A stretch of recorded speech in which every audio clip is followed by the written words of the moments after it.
Welcome in to the Punt and Pass podcast. I'm your host, Drew Butler, joined alongside by my co-host, Jake Fromm. Be sure to follow us on social media. We are at Punt and Pass on X and Instagram. I'm at Drew Butler. He's at Fromm Jake. Puntandpass.com, the number one destination for all things college football. Merry Christmas to everybody out there. It is officially here. I've got my Santa hat on. We are in the mood. Jake, Merry Christmas, my man. Happy holidays. Yeah, Merry Christmas to you as well. I'm actually pretty excited for the Fromm family Christmas, man. Right. This is. Why wouldn't you be? Well, one is it's that time of year. It's always good to get excited, but this is actually the first, let's go quote unquote normal Christmas that we that's have a had good point. in Great like 8 years. So, Yeah. kind of excited about it. So it's gonna be fun, and then we get to kind of start new traditions over, introducing the boys to it. So, this is kind of a big Christmas. So, and we're excited about it. That's awesome. Happy for you. I didn't really think about that. I was like, well, why wouldn't it be? Then, of course, yes, this is the first Christmas in about 8 years, you said, that you haven't necessarily had to do football responsibilities. So, of course, the boys will love it. Carolina will love it. And, yes, those new and old traditions can start once more. So that is we'll see if you know my dad and my brother, see if we can start the tradition of duck hunting on Christmas morning. We'll see if we can get that passed. That's a tough It may sell. be tough, but hey, we're gonna try to get it through Congress and see if we can get it passed. Now, I highly doubt it. Is duck hunting one of the early morning ones? Like you get up there way early, so you guys could potentially be home before sunrise, or like what's the situation there? Obviously, we're not shooting guns when the sun's not up, right? Am I wrong there? No, yeah. We're not gonna shoot till the sun comes up. You're exactly right. And then wood duck hunting like we're doing. I mean, we're gonna bang wood ducks for about 30 minutes right after daylight. And so you could be in and out. Okay. You know, daylight's at 7. I mean, we could realistically be home before 8 o'clock. No chance. That's not happening. I'm sorry. I'm rooting for you. Yeah. I'm just gonna put my pragmatic hat on and say that the women in the Fromm household are gonna veto that upon arrival. Yeah. That is DOA. So Christmas Eve, though. Christmas Eve, maybe the 26th. We wish you the best for sure. But it's going to be a great Christmas. Of course, we got a bunch to talk about here on Punt and Pass as you're either sitting around the fireplace watching this on TV, or you are listening to it on however you listen to podcasts, or you're on our YouTube channel. Subscribe to our YouTube channel. It's been awesome. We can get you ready for this weekend. We got some bowl games. Of course, Kirby Smart took the podium for his Sugar Bowl press conference, getting everybody ready along with the media for the Georgia Ole Miss rematch down in New Orleans on New Year's Day. It's going to be a great episode of Punt and Pass. Merry Christmas once more to everybody out there. Hey, this episode of Punt and Pass is presented to you by our awesome partners over at Prize Picks. That's right. Download the Prize Picks app. Use the promo code PUNT when you play your first $5 entry. You get $50 instantly in your account. If you haven't checked out the Prize Picks platform lately, you got to get in there. It's been totally revamped, refreshed, updated. Of course, you got your player picks, but now you got team picks, you got culture picks. They have it all: NFL, college football, NBA, college basketball, golf. They have everything on Prize Picks. It is simply the best daily fantasy sports platform out there. A proud partner of the Punt and Pass podcast. Again, it's Christmas time. You're going to be watching a lot of football, plenty of sports on the TV. Sports plus Prize Picks equals cash. Do it. Download the Prize Picks app. Use the promo code PUNT, and when you play your first $5 entry, you get $50 instantly in your account. Today's episode of Punt and Pass is brought to you by Umberto Injury Law.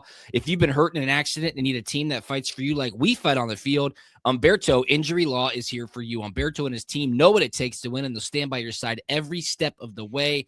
Visit UmbertoInjuryLaw.com to learn more, or call them 770-888-8901. They're right here in Atlanta, 770-888-8901. That's UmbertoInjuryLaw.com. Yes, sir. Yes, sir. Oh, look what I got on. I got on my backer cool one. Yeah, you do. I got on my backer cool one windbreaker right now. The backer giveaway is still live. I just reposted it on my social media right before we fired up this Christmas edition of the podcast. Go check it out, bckr.com. We've posted it on Instagram and on X at Punt and Pass. Quick, 10-second Google form. Boom, you're entered in to win a UGA Warm One backer jacket. That's a $350 value. We will be selecting a winner on the 26th. So get in there right now. Shout out to backerbckr.com.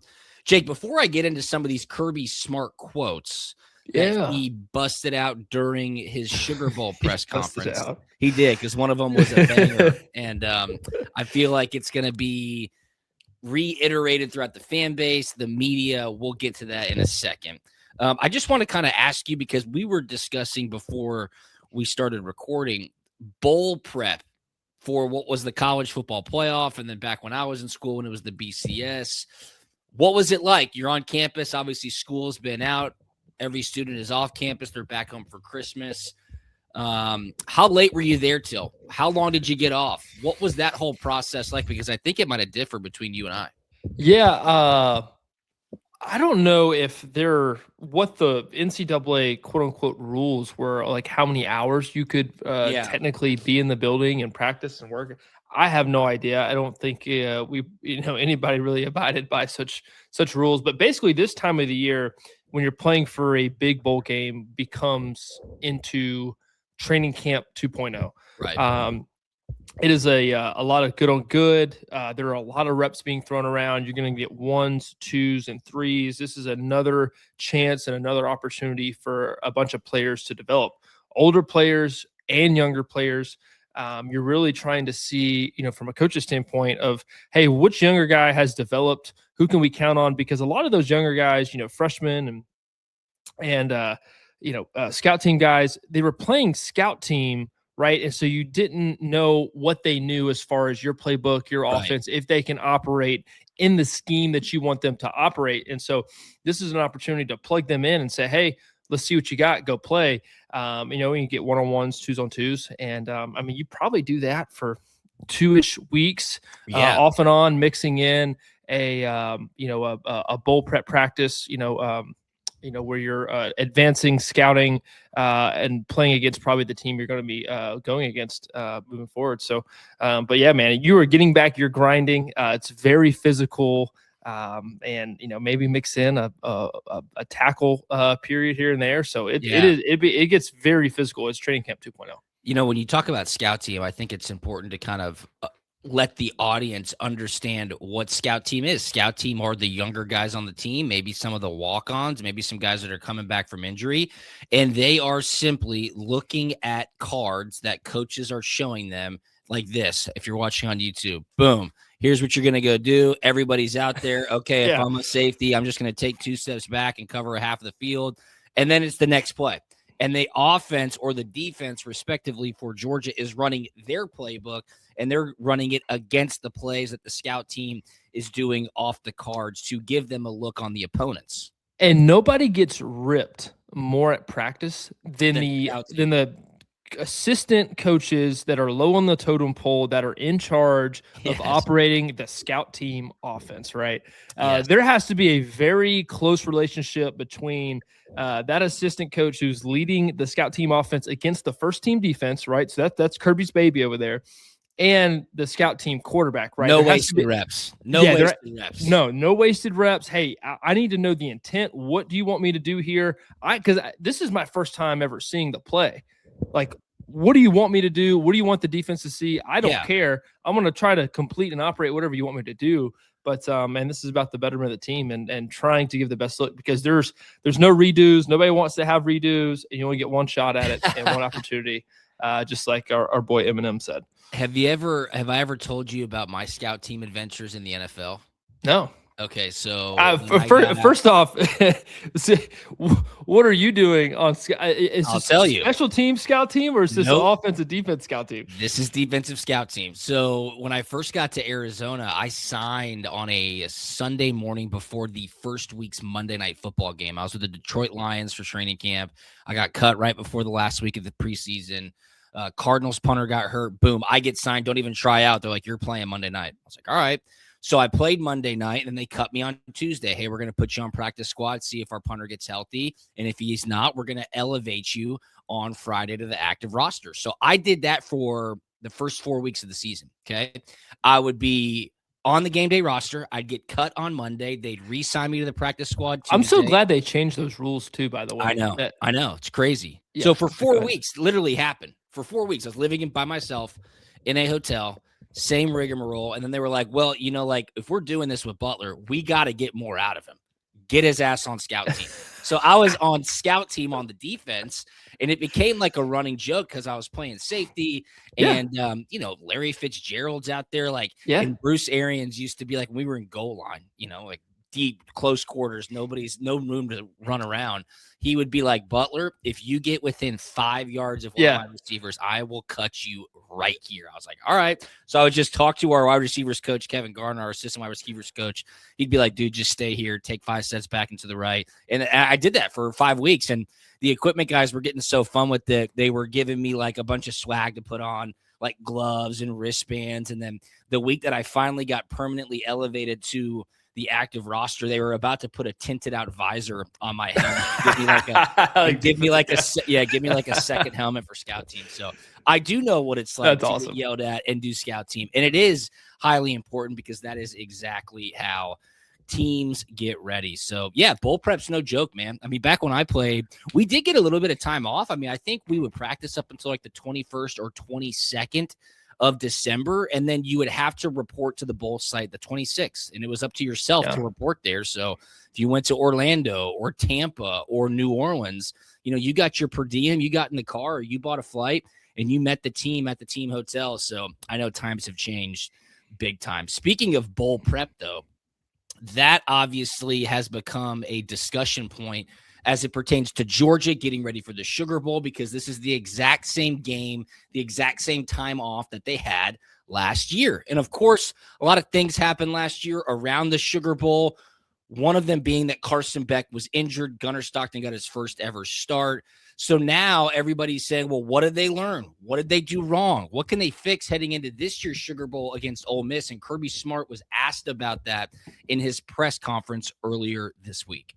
As far as changes going to New Orleans, there hasn't been a tremendous amount of change. I mean, we don't think that we did anything wrong in the prep last year. We didn't necessarily play a great game, but we also played a really good football team, extremely talented defense, and we got to play better. And we had a block of middle eight where we played really poorly, but I don't think there was anything wrong with our prep. I think it has to do with, when you play a quality team, it's like, in the SEC, every game we play in the SEC is tight. And so when you play in the playoff, you're going to play a good team. And we trust the prep we have. We trust the rest and recovery we've had. And we're going to trust the plan we have to go out there and play at a high level. I like that answer. I was kind of surprised, Jake, that he maybe didn't come out and say, hey, we did do X, Y, or Z wrong, or here is what I would have changed looking back at last year. But he said, we trust our prep. We didn't do anything wrong. However, our middle eight, and when we gave up 17 points in 54 seconds, that's why we lost the game yesterday. Yeah, they played a really good football team. They had the turnover right before halftime, and then the kickoff return for a touchdown. I mean, what are you going to do about that? And that was it. You started a quarterback that was his first start ever as well. Yeah. So I mean, there's a lot of things happening there. It's a team that went to the national championship. I mean, Notre Dame played to the national championship. Oh yeah. And then Kirby lost his dad. The shooting that happened. There are a lot of things outside of the control of the head coach there. So I think he 100% believes in what he is saying there in that statement. It's like, I think we did everything we were supposed to do. I think he learned, and we did, in the difference between 2018 and 2019 when we went down there for the Sugar Bowl. Right. To me, that was the biggest change. In 2018, man, we were right there. We just got left out of the playoffs. Once that happened, everybody basically said, hey, nobody cares about the game. Let's go have fun. Like, what matters? Who cares? And then after that year, Kirby's like, hey, we got to weed out who wants to be here and who doesn't. Who's just down here to hang out and party and have a good time, and who's here to win the football game. And so he did a heck of a job in 2019 of weeding guys out. Like, hey, if you're not on this boat, like we can't carry dead weight, and he got him out. And so I think he has learned, through trial and error in what to approach, especially for the Sugar Bowl. Yeah, you're exactly right. I didn't even really think about those comparisons, but 100%. I mean, embarrassing might be a little bit too strong of a word, but Georgia was such a good team in 2018, just left out of the playoffs, go down to the Sugar Bowl to take on Texas in a game that did not matter, right?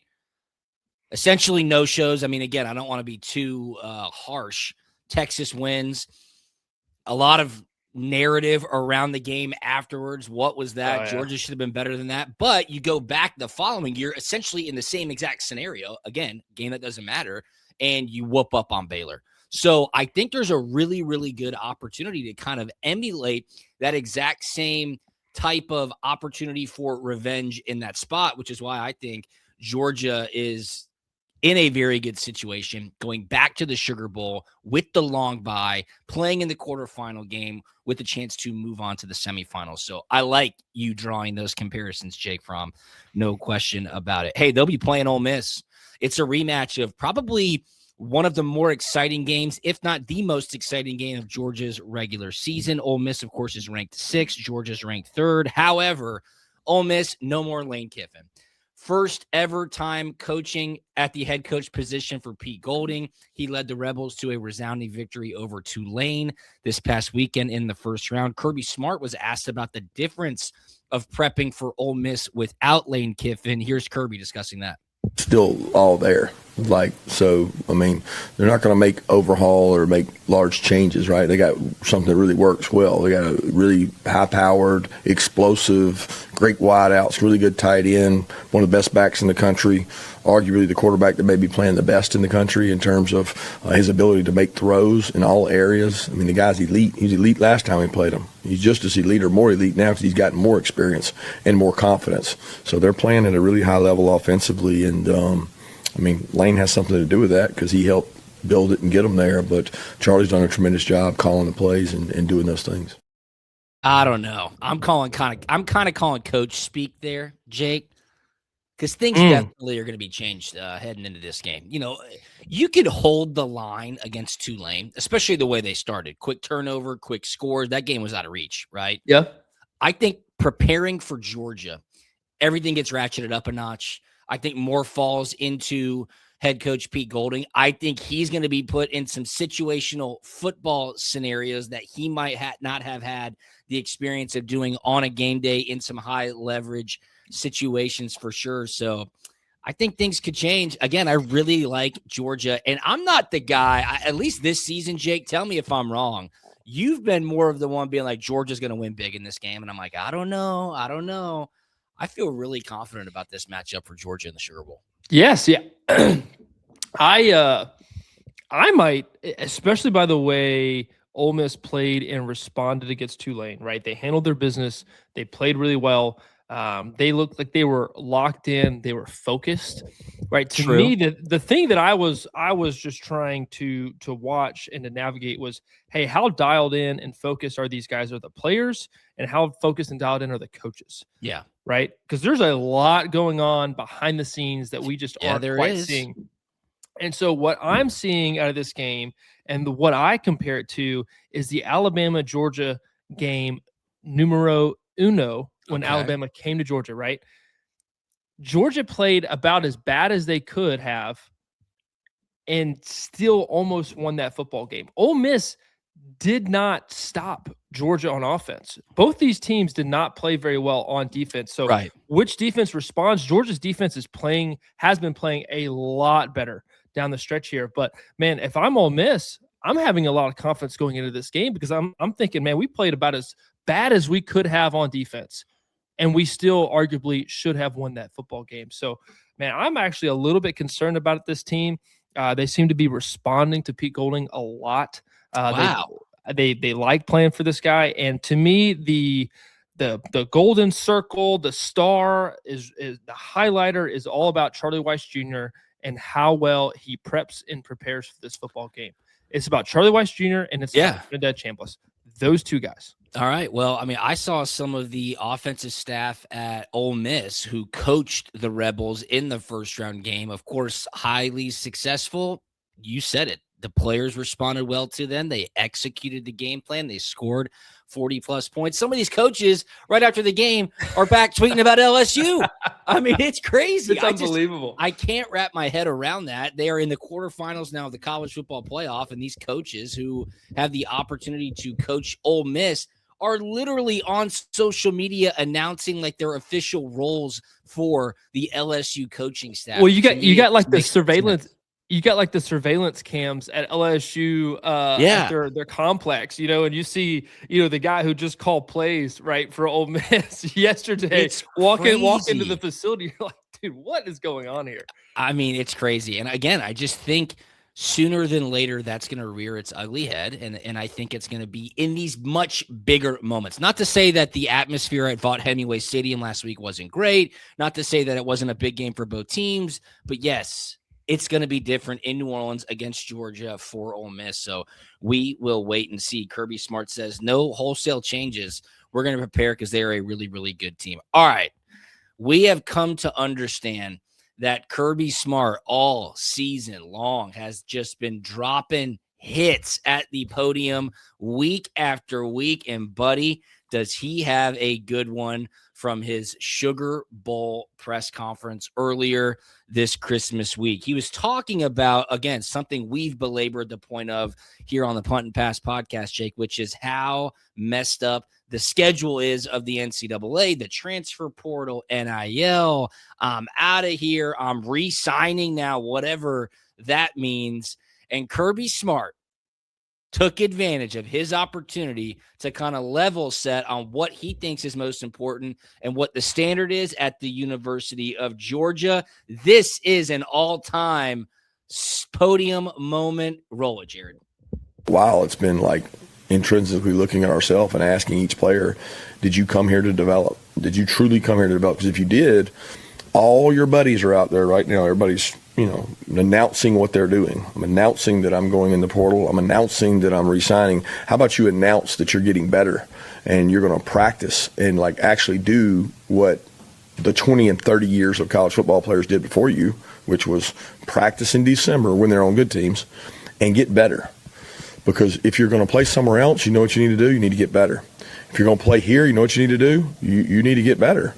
If you want to go to the National Football League and play, this is your last chance to get better, because they're not going to give you much opportunity. They're going to cut you or keep you based on how you do. They don't get to practice in pads but so many days. So development occurs in December for us, and that's what we've been focused on. Development occurs in December. I mean, that is such a sick line. You need to get better. You need to announce that you want to get better.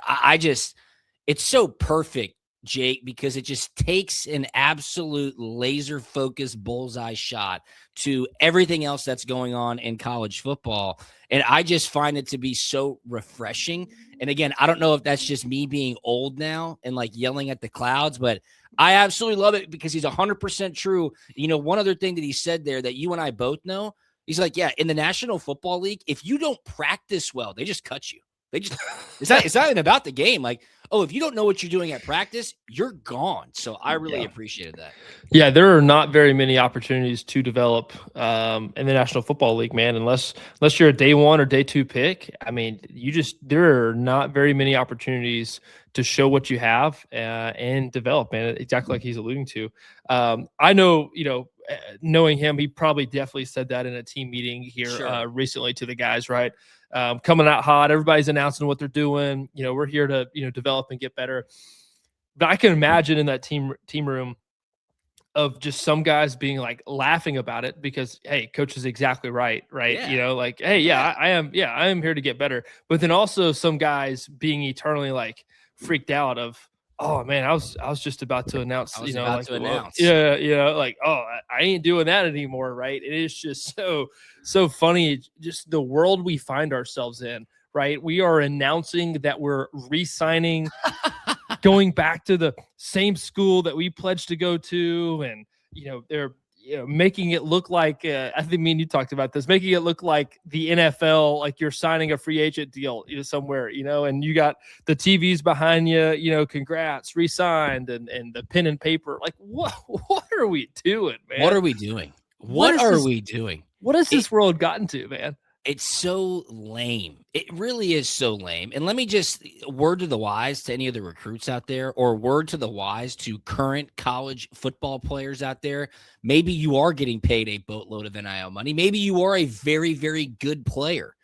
If you post one of those re-signing photos, I promise you, your coaching staff is making fun of you behind closed doors. 100%. They're like, roasting this guy is selfish. He's a loser. What are we doing? Like, what are we doing? I just don't get it. And then if you're really good, Fromm. it's like, I hate it, but hey, how can we get this guy the ball so we don't lose our jobs? I know. It's like, that's the world of it's a double-edged sword, man. These days. I just love it, though. You need to get better. You need to get better. December is for development. Like that really right there should be printed on a shirt. It is amazing. And you know what? Like, I've always said this about Kirby Smart. Not only when he takes those hardline stances in the media do the players really seem to respond to it, but the coaches respond to it. The media responds to it. The fan base responds to it. So hopefully everybody, if you're a Georgia fan, you just focus on getting better this Christmas week and heading in to the Sugar Bowl. Just get better across the board. Nobody does it like he does it, man. And I swear somebody in his camp should like license all the things that he says and put them on t-shirts. And I mean, because what he says, I mean, the fan base treats like straight gospel. 100%. And they eat it up. They love it. I mean, it's great stuff too. I mean, you can use it in everyday life and all kind of different situations. It's just, man, it's just hilarious to me, man, because nobody messages like he does. It's so true. I'm going back and looking at the actual quote. Development occurs in December for us, and that's what we've been focused on. I mean, it's because sick, man. Because that insinuates that you're playing in big time football games and meaningful games. You're gonna have a break. Hey, nobody does it like he does, man. That's awesome. It's awesome. You know what? And I think again, people are gonna start echoing that as we come out of Christmas and head towards the new year and the Sugar Bowl down in New Orleans. I'm not a big announcement guy. However, I do announce one thing twice a week. That's who our awesome partners are for the Punt and Pass podcast, baby. This episode of Punt and Pass presented to you by our great partners over at Prize Picks. That's right. Download the Prize Picks app. Use the promo code PUNT. When you play your first $5 entry, you get $50 instantly added into your account, win or lose. Check me out on social media at Drew Butler, at Punt and Pass. I will be putting up my Prize Picks DB 3-piece for some action on Saturday's bowl games. We'll touch on that here in just a little bit, but Prize Picks is the best daily fantasy sports platform in the world. Player picks, team picks, culture picks, they have it all. First $5 entry, you get $50 instantly into your account, win or lose. Hey, when we break down football, it's all about the details. Every route, every block, every read. Umberto Injury Law takes the same approach with their clients. They leave nothing to chance and make sure you get the outcome you deserve. They've done it for me. They can do it for you. They win. Visit UmbertoInjuryLaw.com to learn more or call them 770-888-8901, 770-888-8901. That's UmbertoInjuryLaw.com. Jake, you just put into our chat that you thought I was going to announce something. Yeah, man. No, I didn't. No. You were kind of talking it up there for a second. I'm like, whoa, what's going on? That's called a hook. That's called a hook, my You got man. me. All right. You caught me. Got you. I caught you. Hey, some more news coming out of Athens, though. My good friend, athletic director Josh Brooks. He got a 1-year extension. Let's look into these statistics. Let's air out his personal laundry. Toss it up on the screen. Jared Ross Dellinger from Yahoo Sports reports Georgia announces a 1-year extension for athletic director Josh Brooks to the year 2031 and a base salary increase of $125,000 annually. His 6-year average yearly compensation, not including incentives, moves from $1.525 million to $1.75 million. Congratulations to athletic director Josh Brooks. Very, very well deserved. Again, we talked about this with all the craziness at LSU, Jake. Like, how lucky are Georgia fans to have a unified front like President Jerry Moorhead, athletic director Josh Brooks, head football coach Kirby Smart?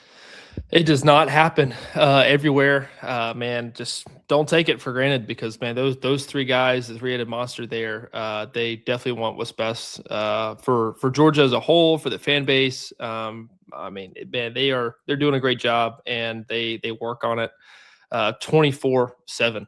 So congrats to Josh, man. Very well deserved. That's really, really cool. Pay him more. Pay him more. Let's go. Extend him longer. Pay him more. Let's go. Yeah. Hey, I think it's worth every dollar. So, man, just super happy for him. Yeah, I agree. Pay him more. He deserves it. You know what's crazy too is like you just think about it, and maybe because Georgia has such rabid football fans, not to say that the people don't love the university, you get caught up in thinking that like he just thinks about football 24/7. That could not be further from the truth. It could not be further from the truth. All the sports that Georgia has, the sports, yes. All the coaches that Georgia hires, all the staff that's within the athletic department, now in this new day and age of NIL and transfer portal, trying to help go raise money to then pay the players, trying to help raise money to fulfill all the projects that you have from facility perspectives, all the facilities that you have there to maintain them, all the travel that you have to put together for the Sugar Bowl coming up. I mean, it really is such a all-encompassing job. And I remember I got to ask him about the Sugar Bowl last year. And he was on our radio show in Atlanta this spring or right before training camp. And I was like, man, I don't know why I'm thinking about this, but walk me through that. I mean, that is crisis management 101 that an athletic director usually does not have to put himself through. Like, what leadership skills did you lean on in that moment when you wake up on January 1st in New Orleans and there's been a terrorist attack where half of your athletic department is in the city? And he got really vulnerable about it. He was like, you know what? Like, that was a moment where you check on your family, you put processes in place to get everybody to check in who's there officially in any capacity for the athletic department. And then you try to figure out where to go from here. And he had described to me, Jake, that Notre Dame's athletic director, Pete Pavakwa, the guy who was just making all the noise about the college football playoff a couple of weeks ago, that was his first ever bowl game because he was a first-year hire last year. He's like, so Pavak was leaning on me, like, what do I do? And I remember he said that the Sugar Bowl initially tried to move the game one extra day back. Josh Brooks was like, absolutely not. We need to get this game in because if we win or if Notre Dame wins, they're going on to the semifinal. That would be unfair to the team who wins because the other team who's waiting gets some extra rest. They had to extend hotel nights for every player there, for every family member there. I mean, dude, the stories he has are absolutely crazy. Sugar Bowl tried to move the game up into like the middle of the day. Josh Brooks is like, absolutely not. We're keeping it at 8 p.m. This is how we've been preparing for this game. So, you know, even in that moment, and I know this is a long-winded story, like that's where leadership signs through. That's where, you know, you really make your bones as an athletic director. So Georgia's got the best, and I'm proud to call him a friend. Yeah, man. What a crazy situation that he had to navigate through there. And man, definitely his leadership kind of pushed through and got to be on full display there in that moment, because that's not something you fully expect and sign up for as an athletic director, right? You're worried about a lot of other things, but man, life is very real, and there are bigger things in football. And man, glad we got Josh Brooks behind us. Yeah, and I think he probably gave any support that Kirby Smart and his family needed dealing with their personal tragedy too. So, man, again, I said it a couple of weeks ago when it was announced Georgia was going to the Sugar Bowl. I think those narratives are going to pick up in a national spotlight as we head closer towards the game coming out of Christmas, because looking back on what went down last year at the Sugar Bowl is really crazy. And I think Georgia's going to have a really good opportunity to get on there and kind of maybe put a bow on it. I don't know if that's the right way to maybe phrase it, but, you know, create some new memories coming out of what was a really tragic trip a year ago. Okay, let's focus on some ball, because Christmas Eve. Let's talk ball. It might be Christmas Eve as you're listening to this podcast. You know what? When I was growing up, I always just enjoyed bowl season. I still do, because I love college football. And one bowl that everybody's used to during Christmas time is the Hawaii Bowl, It's always on Christmas Eve. Cal's playing Hawaii at 8 p.m. on Christmas Eve. This is just nostalgic to me, Jake, because, of course, you're going to be busy, probably finishing wrapping up the gifts, getting the tree all set up. Maybe you're just coming back home from seeing your family. Yes, you'll have a Christmas movie in the rotation to set the mood right, but when either the wifey or the girlfriend gets up to, go freshen up or use the restroom, you definitely got to flip some football on. Cal Hawaii in the Hawaii ball on Christmas Eve. Oh man, yeah, just flip it real quick. Hey, let's check in. Hey, how we doing? Yeah. Because that game will be on all night, when you're fixing toys and doing everything you need to do, eating a bunch of Christmas cookies. That's right. Right? You got to check on and watch a little football. So Hawaii playing in the Hawaii Bowl, are those guys pumped up about that, or are they not? That's pretty standard quo for them. Okay. So, they'll be excited, I guess. But Cal Berkeley, I think they'll be more excited. Those guys are getting a new head coach in the offseason. Tosh Lapui, I think, is going to be their new head coach. Oh, yeah. Yeah, I would probably lean towards Cal in that game. They had a couple of impressive-ish victories in the ACC this season. Yeah.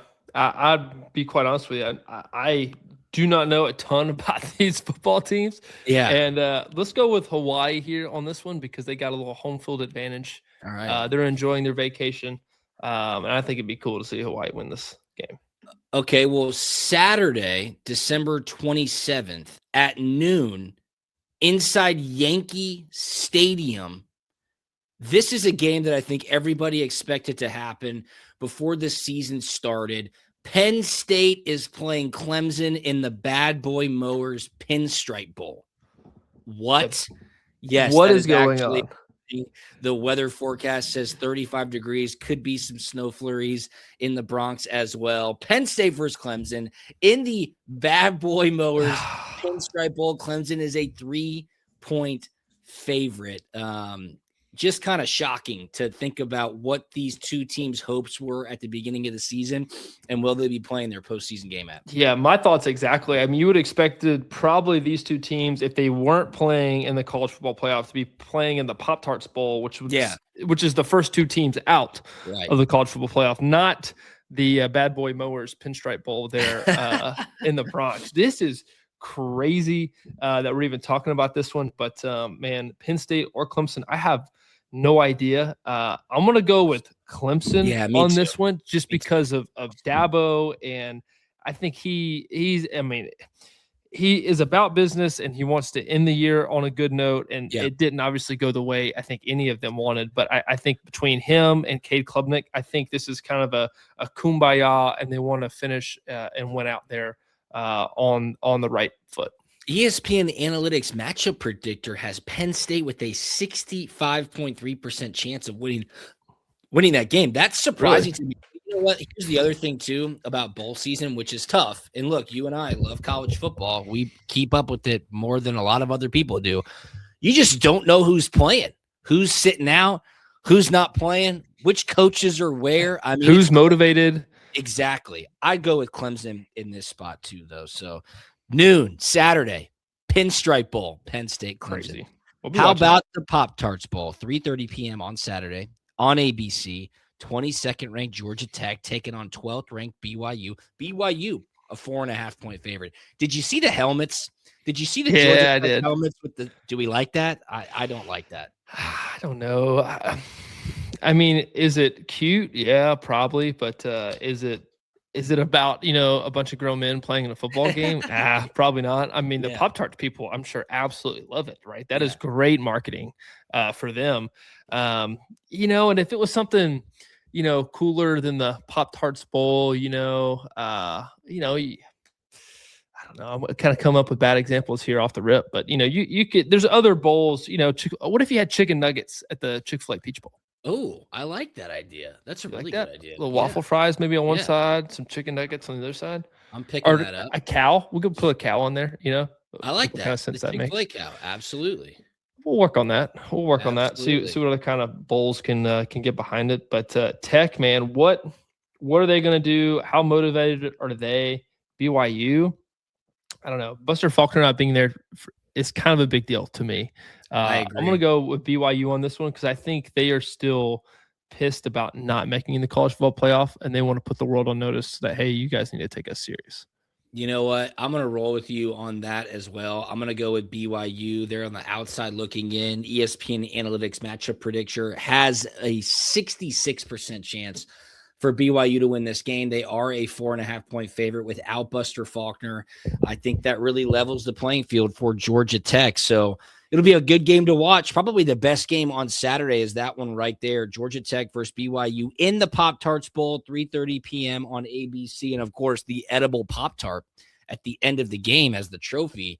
That's one of the better traditions for college football postseason these days. Hey, how about the Gator Bowl? Little ACC-SEC matchup. 19th ranked Virginia taking on Mizzou, 7:30 p.m. on ABC. Mizzou is a 4-point favorite. Missouri, who had some real life early on in the season, kind of went by the wayside later on. Virginia, of course, lost the ACC championship game, but I think that'll be a good one down in Jacksonville. Yeah, I'm actually going to go with Virginia here on this one. One, because generally, from my experience, these middle tier SEC teams playing in bowl games, when they're not necessarily playing for anything, usually don't have the best success record in these games, right? And I saw Bo Pribula. He's entering the transfer portal. Who's going to be playing quarterback for Missouri? There's just a lot of questions because Missouri's a team where there will have some guys transferring out and some guys not playing, and you don't know what you don't know of what's going on inside these buildings. And man, Virginia has played some really good football against some really good football teams, and I think they are in a better seat to win this football game than Missouri is. I would totally agree. It just seems like a team like Virginia is going to be more excited to be in Jacksonville than Missouri is. I think a lot is accounted for that when you're talking about predicting some of these bowl game matchups and the transfer portal, what happens there. Eli Drinkwitz, I think he re-signed with Missouri, right? I mean, I know his name's bounced around a lot of these head coaching openings. Michigan's still open. What are they going to do? I have no idea. But I like Virginia in that game too for the reasons you said, Jake Fromm. Last one, LSU against 21st ranked Houston. I mean, what's going on at LSU? No idea. 9:15 p.m. Eastern on ESPN in the Texas Bowl. Houston is a 3-point favorite. Like, will Lane Kiffin be there? Will he be in the stands? No. I don't know. I don't think so. He won't even be watched. Yeah, he'll just he don't want any of that to have any. If it's a good outcome, he'll kind of play it as like it was kind of his, kind of success and his energy of being there. But if it's bad, he's gonna put himself so far removed from that to start over new and fresh. And I think that's pretty standard in how the head coaches kind of move on and approach it. But give me Houston in this one. I just there's so much going on at LSU. I don't think they are concerned about this football game at all. And I think the guys are probably there just to hang out and have a good time and don't get hurt. Basically. Down. All right. Yeah. I'll take LSU in that game. Why not? They want to prove to their new coach, hey, I am worthy. You are worthy. Merry Christmas, everybody. Thank you so much for tuning into this episode of the Punt and Pass podcast. Shout out to our partners over at Prize Picks. Download the Prize Picks app. Use the promo code PUNT. First $5 entry, you get $50 instantly. Every sport is on there. Teams picks, culture picks, player picks, Prize Picks is the best. Promo code PUNT. First $5 entry, instant $50 into your account. Win or lose. Shout out to Prize Picks. Remember, Umberto Injury Law is your first call when accidents happen. Don't wait. Visit UmbertoInjuryLaw.com today. Umberto Injury Law, protecting people, fighting for justice, winning results. Call them 770-888-8901. That's UmbertoInjuryLaw.com. Jake, Merry Christmas, my man. Follow us at Drew Butler, at Fromm Jake, at Punt and Pass. Anything on the way out, my man? No, man, just excited for Christmas. Wish you and yours a very Merry Christmas. It's going to be fun. Can't wait to talk to you after the holidays and dive into these football games, man. It's fun. Bowl season's here. Absolutely. Have a great holiday weekend, everybody, and we will talk to you on Monday. See ya. We out.